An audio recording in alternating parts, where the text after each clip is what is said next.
There was a substantial amount of work done on a number of companies. We reviewed roughly 65 companies prior to pursuing the merger with Faraday Future. I would say of the 65, we took a deep dive on about a dozen. And needless to say, this was the most exciting opportunity we uncovered, and we're thrilled to, quite frankly, pursue this deal. Perfect. So, we'll dive into some detailed questions, but, give us that one pager. What's the big thesis on, why Faraday Future over some of the other companies that you may have looked at? Yeah, absolutely. I would say just kind of high level. I think what's really happening today is the market is very excited clearly for the future of electrification, right? Coming out of 2020, technology and ESG are clearly the big winners. So I think important to understand that the electric vehicle market is not a zero-sum game. Recent market activity proves there is lasting enthusiasm for the future of the industry. Now, what does that mean for Faraday Future? It means they're in the game. It's a $5 trillion global game, and Faraday Future is positioned with an innovative and differentiated product, which we'll get into, but a strong strategy in place to capture multiple segments of the market, beginning with luxury consumers.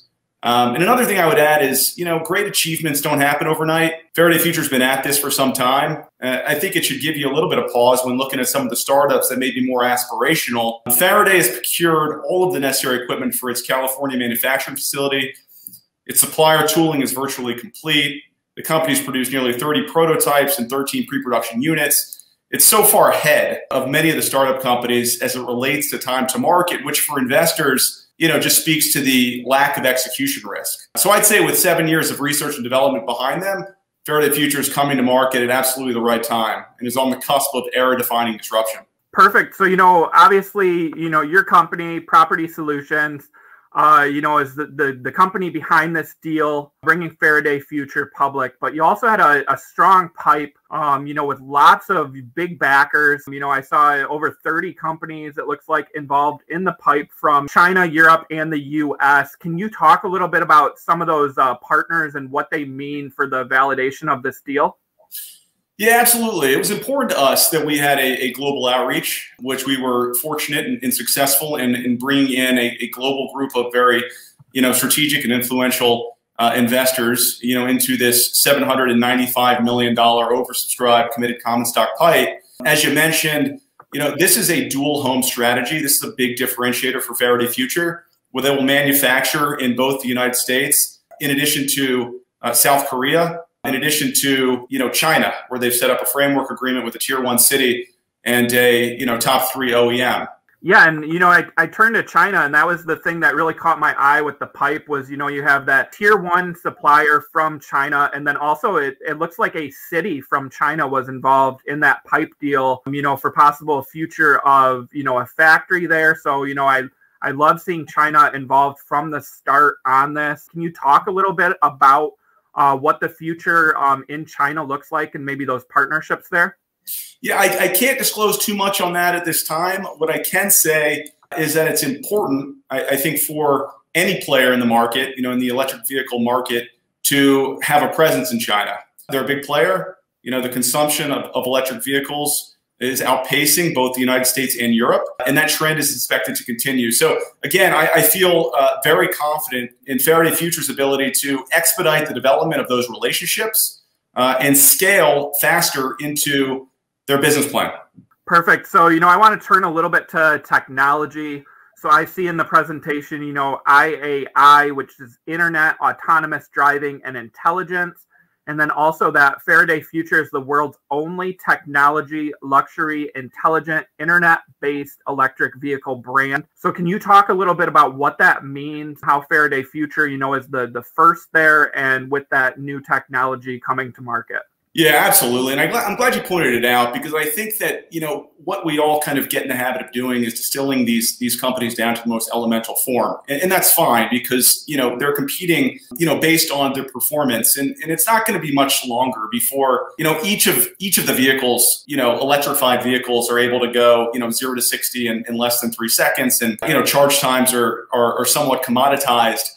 The critical strength here that I'm excited for the market to kind of understand is the user experience. And the user experience is supported by many, many patents in and around software, connectivity, the digital ecosystem. You mentioned AI. The company has always positioned the car ready for autonomous driving when the technology and the regulatory environment catch up. So truly on the edge of innovation. And I think that, again, the differentiating factors are going to be software and user experience based. And that's really where Faraday Future will stand out. In addition to going 0 to 60 in 2.4 seconds and having all of the kind of industry leading performance, data to support it as well. Great. So, we got to some of the money, we got to some of the technology. Now, let's talk about these cars. So, up first we have the FF91.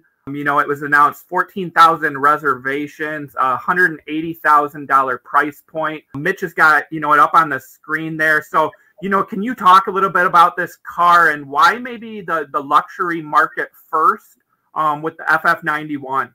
Yeah, the simple answer is it's brand defining. This is the type of halo product we think that will help build the brand, establish it globally. And the company has some very exciting plans to kind of go down market with a premium product, just at different price points. And so they'll start, as you said, with the FF91, which is only 12 months from production. I think that's a differentiating point that I can't emphasize enough.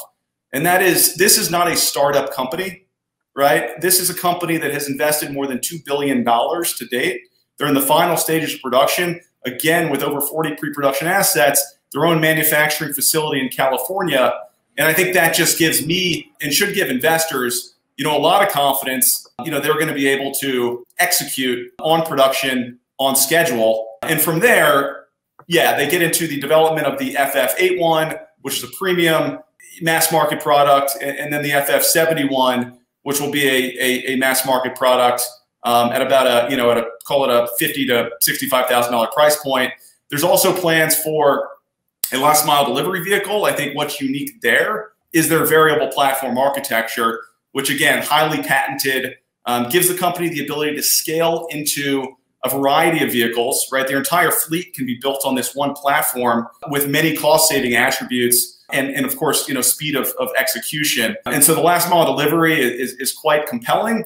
It'll give customers the opportunity to kind of tie into really unique, innovative software for them to run their logistics, business around. So again, unlike other products on the market, and I think worth mentioning.